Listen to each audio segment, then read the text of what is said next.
Okay, let's be real. I would probably consider myself a reasonably big fan of the character of Batman. I mean, who isn't at this point? And even though I don't have much knowledge on his previous renditions, I can still appreciate Matt Reeves' The Batman for taking a more detective noir-style approach to the film. And going into this movie, yeah, it was going to be long. But that opening of the film, maybe the first 20 minutes, was probably the most intriguing, investing first 20 minutes of a movie I've ever seen. And I think that could be said from fans of Batman and also just your average moviegoers. So much so that I think this is a good example of how you should open a movie. So what's important to note is that this beginning does so many different things right.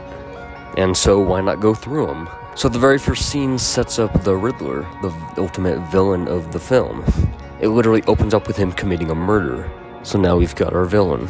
And two of the most important things to establish in your first act are the aesthetic and really the tone of the film. And the first act of this film handles that beautifully. And the cinematography is amazing. It really gives the aesthetic of this really dark and moody Gotham, which is exactly how the rest of the film is going to be. And last but not least, it introduces the character of Bruce Wayne / the Batman. Now what's important to note here is the way he's introduced and actually how similar it is to other Batman films. So before Bruce Wayne is even introduced into the film, we kind of see our day-in-the-life scenario with robbers and criminals going around. And even with that said, it still subconsciously introduces Batman into the film and the way that all these different characters see him. You see one of them turn around, look into a dead, dark alley.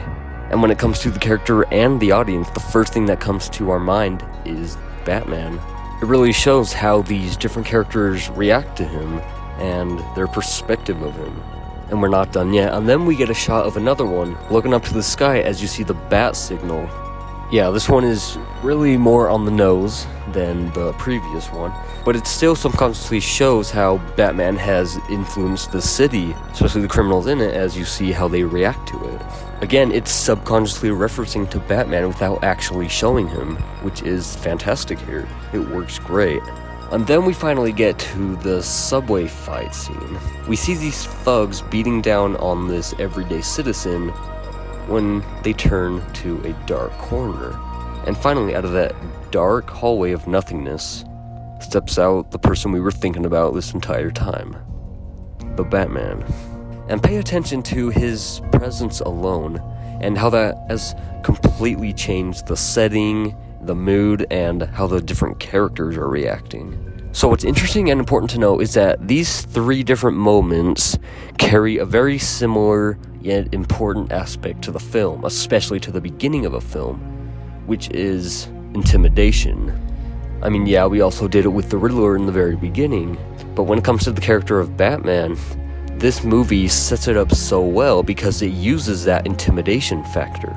And this is also a technique that was used in other Batman films. For instance, how about this shot from The Dark Knight? Two criminals meeting up until they see the bat signal in the sky, and that changes everything. Because like there and here, it's setting up an intimidation factor, a subconscious intimidation factor of the character of Batman, and how he's portrayed to all these different characters, especially the criminals in Gotham. And you can see how effective it is in both films. And from when Batman finally arrives. You'll notice that this moment is actually really similar to that of Tim Burton's Batman, and how both of them portray Batman from the perspective of the thugs, and how intimidating he is as a character. And this intimidation factor, along with the cinematography, the overall tone of the film, it all integrates into this one thing, and it works so flippin' well. And it works so good because it sets up Batman in a way that we don't actually physically see him, but we still feel his presence. We're anticipating his arrival. And makes things so much better when he finally does emerge out of the shadows and take on the criminals. And all these different factors together, especially in the beginning of the film where they should be, help establish the dark, moody tone of the rest of the film. It shows our day-in-the-life scenario of Batman and of our criminals.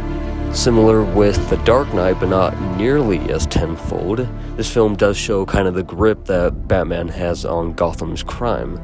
And then after that fight, we finally move on to the rest of the first act, with Bruce heading back to the Batcave with Alfred and with all the following events. And those may not seem like a very big deal to some people.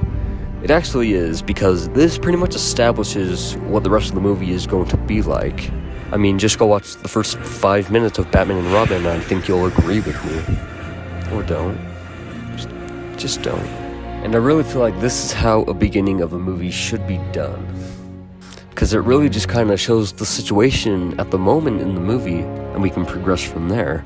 And even for other films, nothing like this, whether it's completely different characters or a completely different genre, it doesn't really matter, because what's important is you take these key elements from this beginning and use them to their advantage in your beginning, so you can set up everything. The aesthetic, the tone of the movie, the characters, and just the state the story's in. All these are important aspects that I feel like the Batman just absolutely perfects.